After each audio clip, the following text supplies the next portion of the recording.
Hi, this is quite a gentle class, should be suitable for pretty much everybody. Going to do a little bit of balance, a little bit of hip work. We're going to start standing. So to start, feet hip width apart, press your feet down into the floor, feel yourself root down but grow upwards at the same time. So try to make yourself as tall as you can. Think of the back of the neck being nice and long, so you tuck your chin in slightly rather than trying to stand up tall and poking your chin up.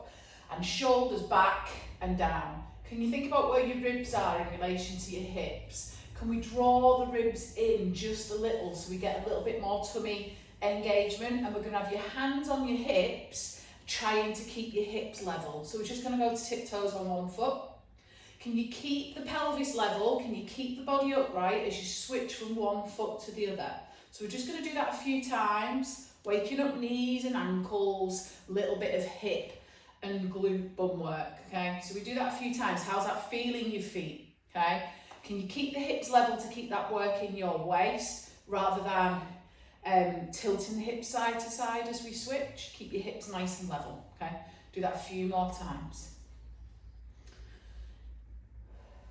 And then we're going to place both feet down to the floor, making sure you're near something that if you need to hold on. All we're going to do to start is just take one step forwards, and then can we keep the body upright and bend both knees. Straighten the legs up, step the leg back. We do the same on the other leg. Take one step forwards, bend both knees, keeping the body upright, holding on to something if you need to, straighten up, step the leg back. We'll do that again. One step forwards, bend both knees, straighten up, step back. Other side. Now, you can keep switching sides, or if you're not finding it too difficult, we'll stay with one leg forwards and we'll bend and straighten. Trying to keep the body upright so you're not leaning forwards over your leg as you do this. Aim for 4, maybe even 6 on one side, and step the leg back. Same to the other side, step it forwards, bend both knees, straighten up. Again, use the wall if you need to. Trying not to lean forwards, trying not to hunch your shoulders. Again, 4 to 6, and step the leg back. We'll give the legs a little shake. We've warmed up thighs, knees, hips, feet. We're going to come down to the floor, okay? So if you can roll forwards easily, we'll do that. But if that's a struggle for you, if you've got stuff going on in the upper back, we've got osteoporosis, anything like that, don't do it. But if we can, rolling down. Otherwise, just bringing yourself to the ground, however you prefer. We're going to start laying on our sides when we get on the floor. So if you lay yourself down, find a comfortable position. You can put a cushion under your head by all means, or you can just prop your head underneath your hand. We're going to have both knees bent. And place your top hand on your hip if you can.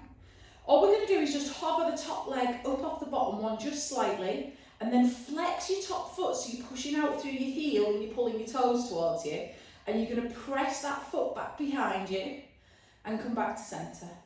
And as we're moving the leg, can we keep the pelvis still?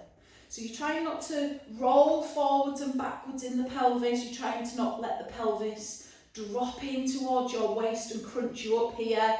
Keep the pelvis still, keep the waist still as we move that leg forwards and backwards. Keeping the flex in your foot, we'll keep a bit more work in the back of the leg. And as you push back, we're working your bum and the back of the thigh, and we're opening up through the front of the thigh and the front of the hip. So we do a few more on this side. If you find it difficult, we're also working the outer hip here, so you might feel it more here. If you start to struggle, just rest and then join back in and do a few more. Aiming for about 10 in total if we can. And when we're done, we'll rest the leg down, give your hip, your waist a little bit of a rub, and we'll roll ourselves over and do the same on the other side. So we have both knees bent, find a comfortable position for your head, and then top hand on the pelvis, lengthen your waist out a little, hover the bottom leg, the top leg off the bottom one, and then you're going to flex your foot, push the foot back behind you, aiming to get your knee towards the end of the mat, and then come back in. So your knees pointing forwards, then your knees pointing down to the end of the mat. We come forwards and back. Just realised I haven't put my fancy light on. None of you care really about fancy lighting, I don't suppose. You can see me, there's enough daylight for once today.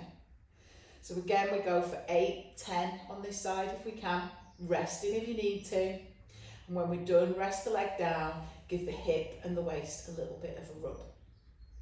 From there then, we're going to turn onto our backs. So roll onto your back, arm down by your sides. We're going to come into just a simple bridge. So starting, arms resting, pelvis and spine just in a relaxed position. Can we breathe out? Think of scooping your tummy in, tucking your bum under, and just lift your bum off the floor. We'll lower the back down to the ground, let it relax, and then going again a little bit higher each time if you can. So can you lift your lower back off the floor and melt it back down to the ground?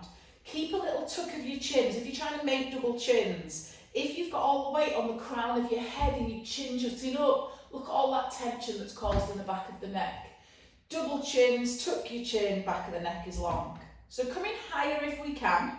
We're going to add a little bit of just gentle footwork, ankle work, which is also going to work the back of the legs a little bit more too. So peeling back up again, pause at the top, keep that pull of your tummy, keep that squeeze of the bum, and can you just lift one foot up to tiptoes, press that heel down, and then try the other side. Heel up, heel down, and lower your spine back to the floor.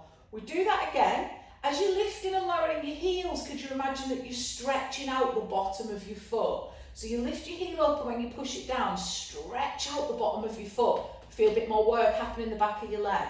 We lift the heel up, we stretch the foot as you push it down, and we lower. If that is too much for the back of your thighs, firstly make sure you're using your bum a lot, so a big squeeze of your bum to start the lift. Keep your bum working the whole way up and the whole way down. Don't let it switch off anywhere. And again, if it's still too much and the thighs are not happy with it, don't do the heel lifts, just do a simple bridge. If we felt okay with it so far, we're going to try and lift both heels up together. So pause at the top. Can we lift both heels up? Both heels down. Can we do that again? Heels up, heels down, and lower back to the floor. What you want to look out for is that when you lift your heels, you don't sink your bum back to the ground. So you keep that big squeeze in your bum. We go heels up, heels down. We've done 2. Maybe see if it feels all right. Can you do 4? And once you've done them, spine back down to the floor and relax. We're going to hug the knees in, give the back a little bit of a rock. And then we're going to hold the back of one leg and straighten that leg up to the ceiling. Take a few breaths. Can you maybe straighten the leg a little bit more? Can you maybe bring it in a little bit more? If you're someone that struggles with sciatica, don't overdo this stretch of the hamstring, okay? It can pull on the sciatic nerve if you are prone to that. Okay, we'll try the other leg. Again, if it's difficult for you, just bring your knee in closer to your chest and do a little bend and straighten like this instead. If we can straighten it easily, we will. We'll take a couple more breaths there. Breathing out. Can we get any more out of that straightening of the leg?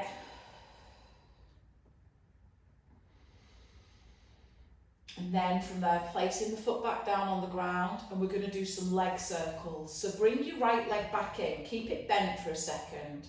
Can you straighten the left one out a little without the back really lifting and arching up off the floor? So we're just a small natural arch of your back is fine, but we don't want to feel like the lower back tightens up as the leg comes straight and the back really round up. So keep the back close to the floor. If this top leg is fairly easy to straighten, then we'll straighten it, but you can do this with the bent leg as well. So we're going to draw circles with this leg. We're moving your thigh bone in your hip socket. Circle it over to the left, down, around, and back.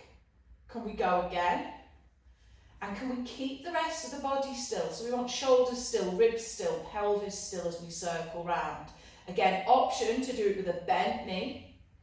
Makes it everything a little bit easier, but you've still got all that stabilising work happening. Reverse your circles and go in the other direction. Again, how does that feel as you reverse it? Make it smaller if you need to. Bend the leg or straighten it as you wish. We'll go a couple more in that direction on that leg. And when we're done, place the foot down, stretch the leg out, give it a little bit of a shake, relax. And we'll do the other leg. Bring the knee in, lifting it to a bent position and staying there if that's enough. Straighten it if we can. Shoulders are widened down, ribs down, pelvis still. We circle over the other leg, down and around, and back. And again, can we keep the movement smooth, keep flowing around in those circles? Can we maybe time it with your breath? Could we breathe in halfway around your circle and breathe out halfway around your circle? Pause and reverse, go the other way again, 5 or 6 in the other direction. Breathe in halfway around, breathe out halfway around, and again. So the last one there, and then relax again, bend the leg in, straighten it, let it relax, give the legs a little bit of a shake, just let them relax to the floor, have a think how they feel. And we're just going to finish with one last little bit, which is a nice hip stretch. We'll bring your feet into your bum. We'll bend your right knee in and bring your right ankle across your left knee. For some people that's enough. If you can, we'll tiptoe the left foot in towards your bum and maybe lift it and hold the back of your thigh. It's a nice way of doing this up against a wall as well. If you've got a wall nearby, you can place that left foot up on the floor, okay? Hold in there for a few breaths. With each breath out, can you bring the leg just a little closer? Can you get a little bit more out of it? Should feel a nice stretch in the right hip. I say nice, sometimes it's quite intense.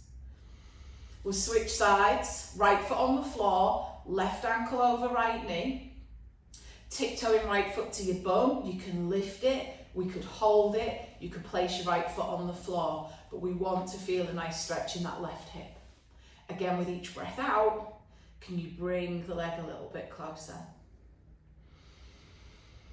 We'll just take maybe 2 or 3 more breaths there. And when we're done, we'll hug both knees in towards your chest, give your back a little bit of a rock into the floor. And in your own time, bring yourself up to standing. We're finished. I hope you've enjoyed that. Thank you very much.